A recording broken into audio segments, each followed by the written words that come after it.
Pencernaan protein dalam tubuh. Di dalam tubuh, protein diubah menjadi asam amino oleh beberapa reaksi hidrolisis serta enzim-enzim yang bersangkutan.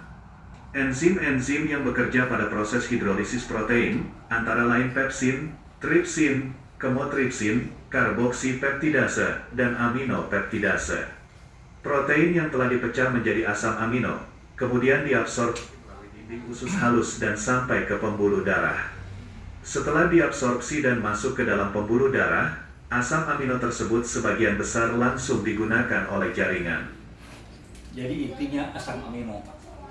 Bapak makan protein, telur, ayam, ikan, dan sebagainya, protein. Itu dipecah oleh tubuh menjadi asam amino. Itu tujuan akhir adalah asam amino. Karena asam amino adalah nutrisi sel. Apa ya? Nah, asam amino itu ada 20 jenis, Pak. Sebetulnya ada ratusan, hanya untuk membentuk protein 20 jenis asam amino. Dan dipecah menjadi asam amino esensial dan non esensial. Artinya apa? Yang esensial ini asam amino tidak bisa diproduksi oleh tubuh. Kalau yang non esensial bisa diproduksi oleh tubuh. Artinya kita harus makan dari luar. Ini yang tidak kita perhatikan. Asam amino dari luar. Valin, leusin, tryptophan, metiolin, dan sebagainya. Ya.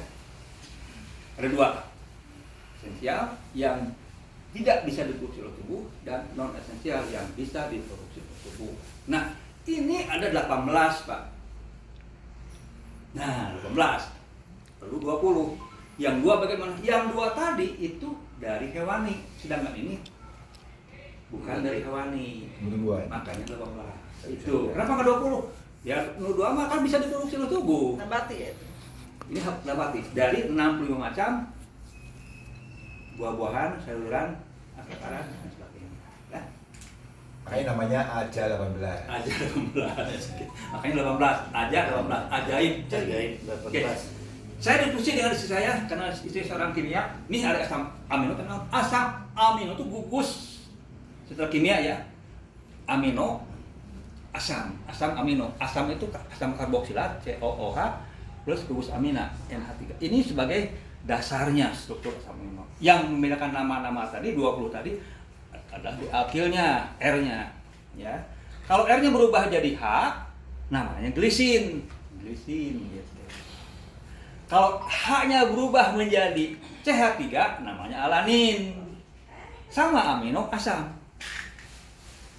Kalau CH3-nya berubah menjadi CH2 dan SH, namanya cystein. Sama amino asam. Kalau ini berubah menjadi begini gugusnya valin.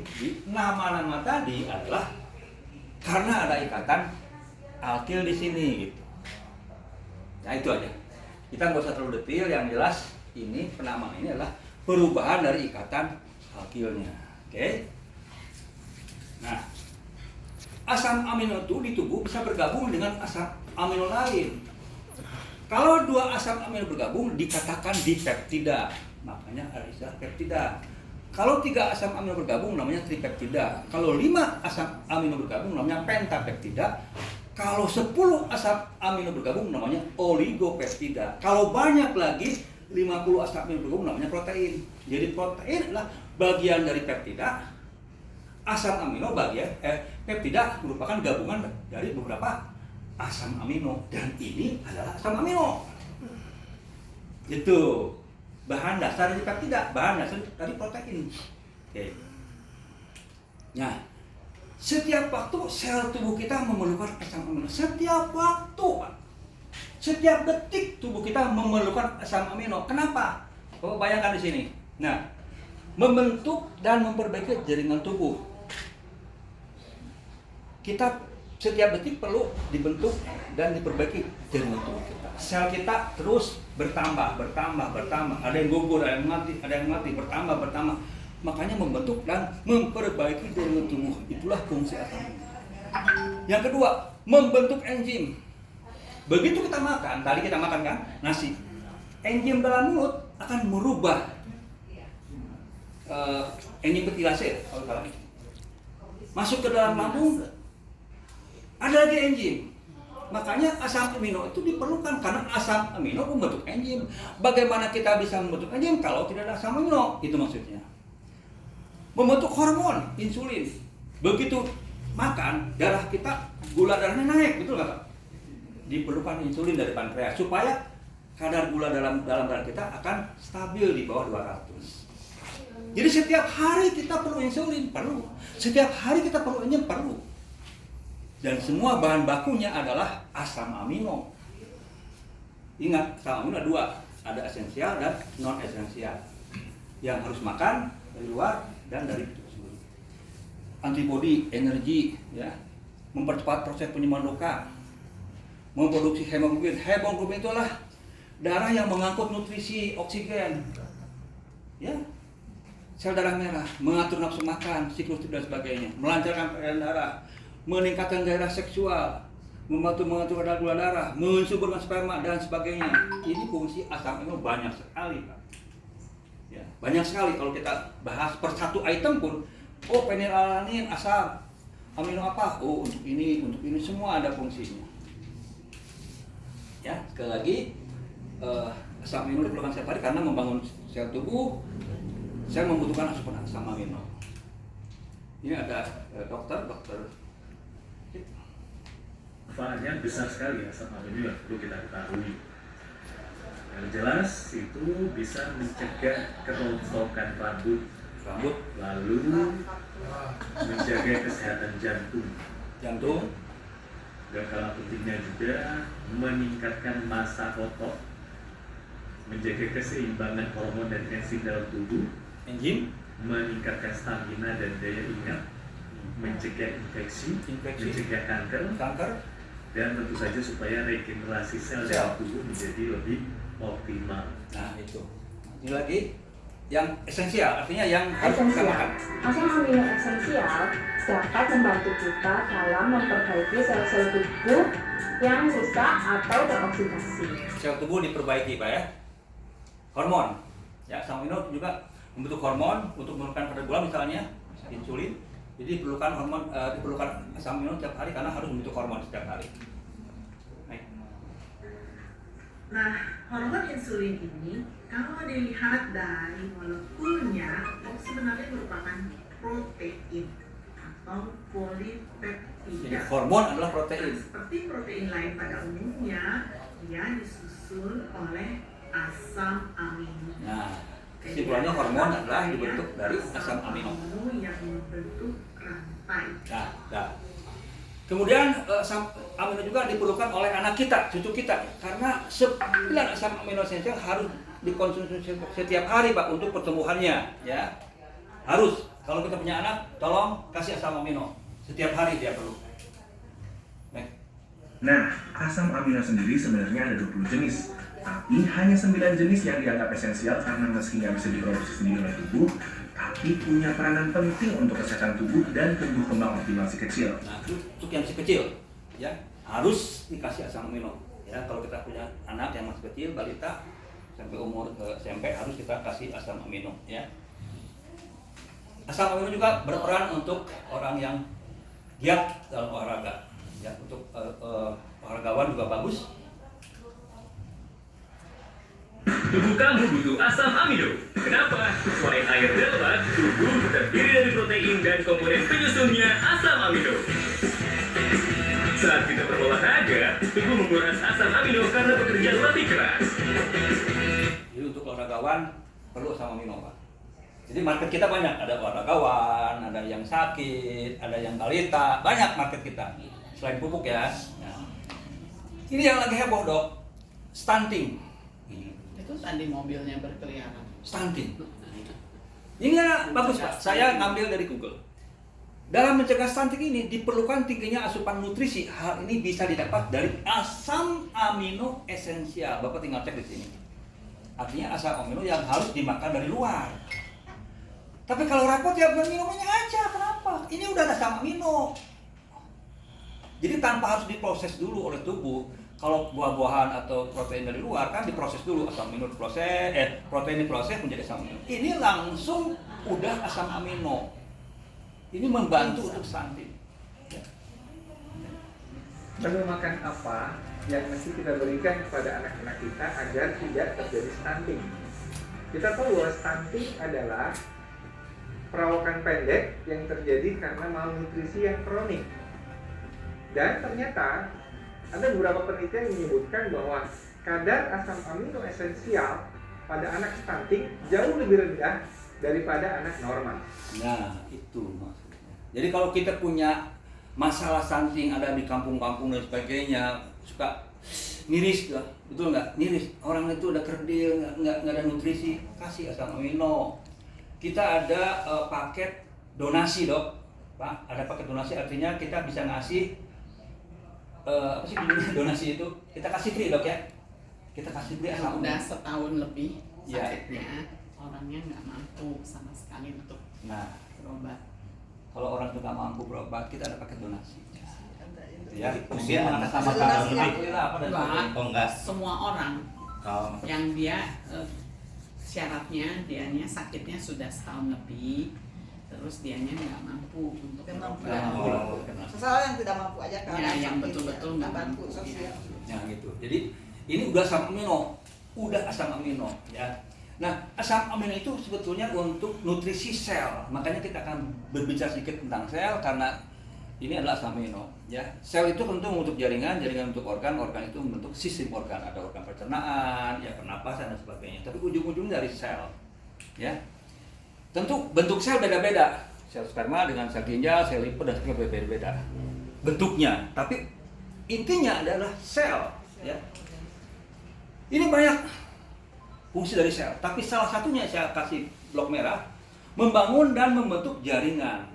Karena setiap hari sel kita itu mati dan tumbuh. Nah, asam amino yang masuk ke dalam darah tadi atas perintah otak akan memperbaiki organ yang rusak melalui sel organnya. Jadi otak begitu kita minum asam amino, otak akan memerintahkan, hey, sel mana yang harus diperbaiki.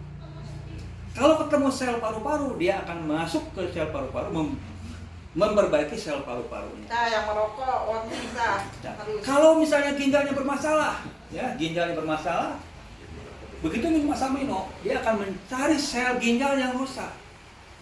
Kalau livernya bermasalah, begitu minum asam amino, dia akan mencari sel hati yang rusak. Artinya kalau seseorang mempunyai penyakit, ya hepatitis, ya ginjal, ya paru-paru, dia nggak akan pilah-pilah. Saya mah penyakitnya paru-paru, saya harus minum obat paru-paru. Bukan begitu. Begitu dia masuk ini, atas perintah otak semua dikejar.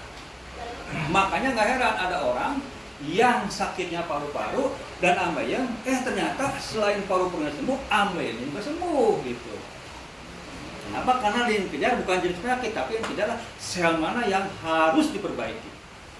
Itu. Kalau pankreasnya bermasalah, dia kejar pankreasnya.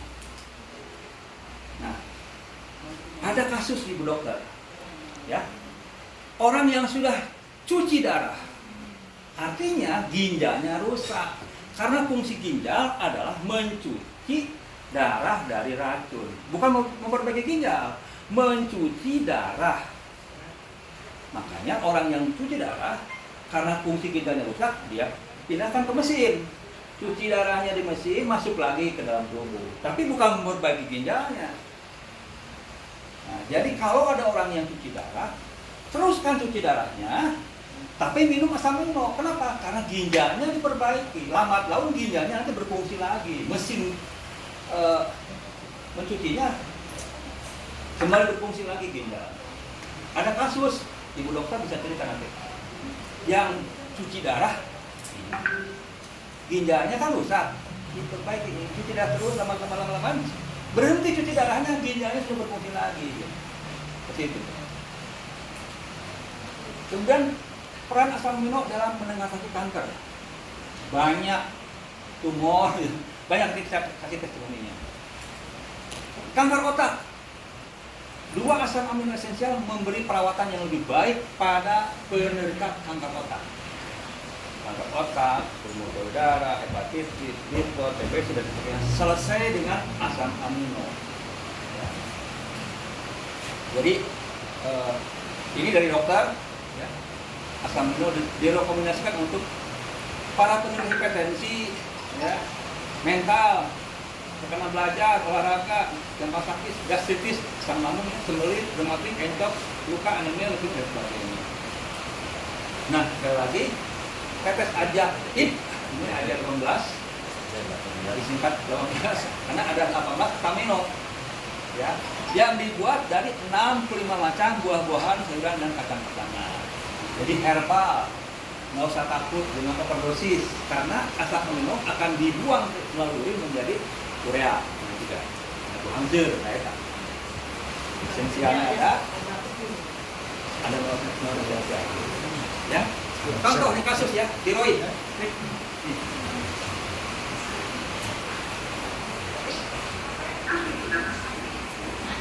Dipegang sakit. Nelen sakit tuh. Sudah berapa lama? Lebih 3 tahun.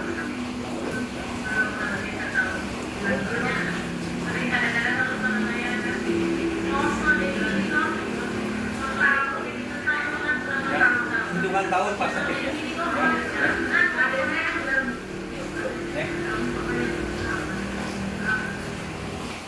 Nah, lihat ya.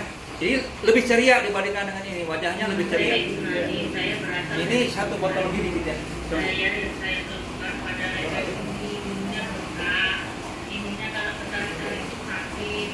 Setelah saya minum obat HIV ini lagi 2, alhamdulillah untuk malam sekarang nggak sakit, langsung sembuh.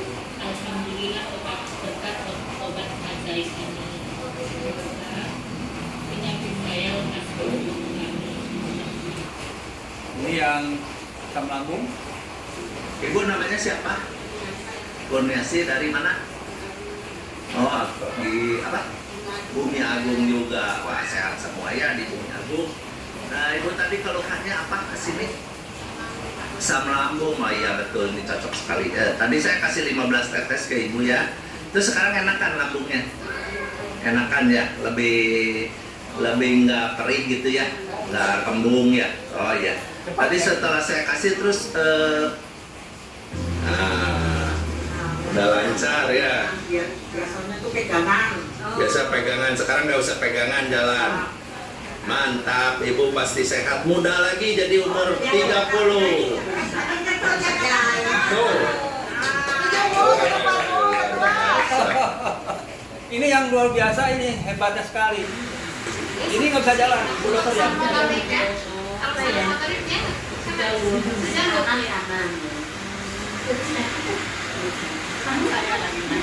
Iya.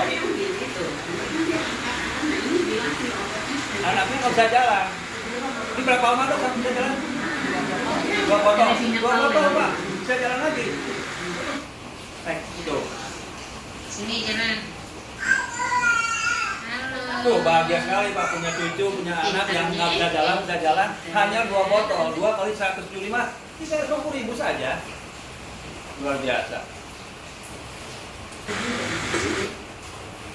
Ini orang Ibu siapa? secara khas. Buntin ya? Dari mana? Cirasas. Ibu kenapa waktu itu? Stroke ya? Stroke ringan, nggak bisa ngomong mulutnya. Sekarang udah bisa lancar ya. Ibu konsumsi apa? Aja 18 ya, tetes aja 18 ajaib. Berapa botol Bu bisa ngomong lagi? Belum habis sebotol bisa ngomong lagi sekarang ya. Terus bisa jalan nggak waktu itu? Jalan bisa. Bisa. Oh, ngomong ya. Jadi stroke ringan. Sekarang udah lancar ya Bu ya. Badan udah enak. Sehari berapa minumnya? 3 kali. 3 kali. Tiap kali berapa tetes? 6 tetes. Oh iya. Habis ya Bu. Jadi supaya Bu sehat. Ini yang payudara, tumor. 2 botol selesai. Ajaib tadi tuh ya, tetes tadi. Nah, jadi dicoba dulu. Oke, mohonlah berdoa, ya sambil berdoa sambil beribadah. Seiring waktu berjalan sih ini kan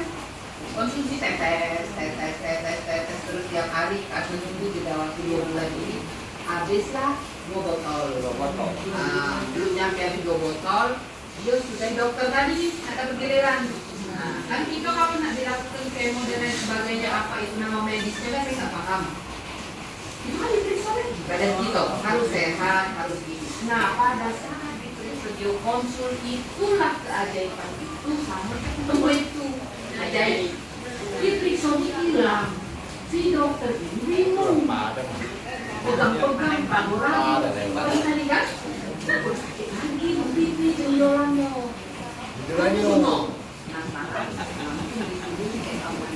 Periksa lagi, di ini lagi, di apa sih namanya? Mamografi atau pemeriksaan yang kita ronsen lah, sinar apa USG lah. Nah, setelah dapat hasil lagi dong ke ibu dokter ini, benar tak? Nah, ibu dokter hasil lebih benar tipis, kuat apa, benar? Nah, begitu dibaca beliau, dan alhamdulillah sampai sekarang beliau sehat. Nah, inilah contoh testimoninya. Ada di kita. Barang Harus dioperasi nggak jadi. Harus dioperasi nggak jadi. Nah, ini luar biasa. Dan ini selalu berkombinasi dengan black cypress. Ini kombinasi. Ini untuk perbaikan selnya. Ini untuk gejalanya, sakit kan, kalau misalnya hepatitis sakit kan, ada sakit, kadang demam, gitu. Nah, ini pakai ini demamnya hilang. Ini sel hepatitisnya terbaiki. Paketnya begini biasanya. Jadi kita punya 2 market, 1 tanaman, 2 manusianya. Karena di lapangan ketemu orang sakit kan kasihan juga. Ada orang yang di Moranin ya, dia nggak bisa ke sawah kemana-mana karena sakit. Buru-buru ke sawah apa katanya. Tapi dikasih ini bisa ke sawah lagi. Nah itu, jadi kita bisa memperbaiki orangnya, petaninya, dan tanamannya. Dan semua adalah omset kita untuk menuju pensiun gitu Pak.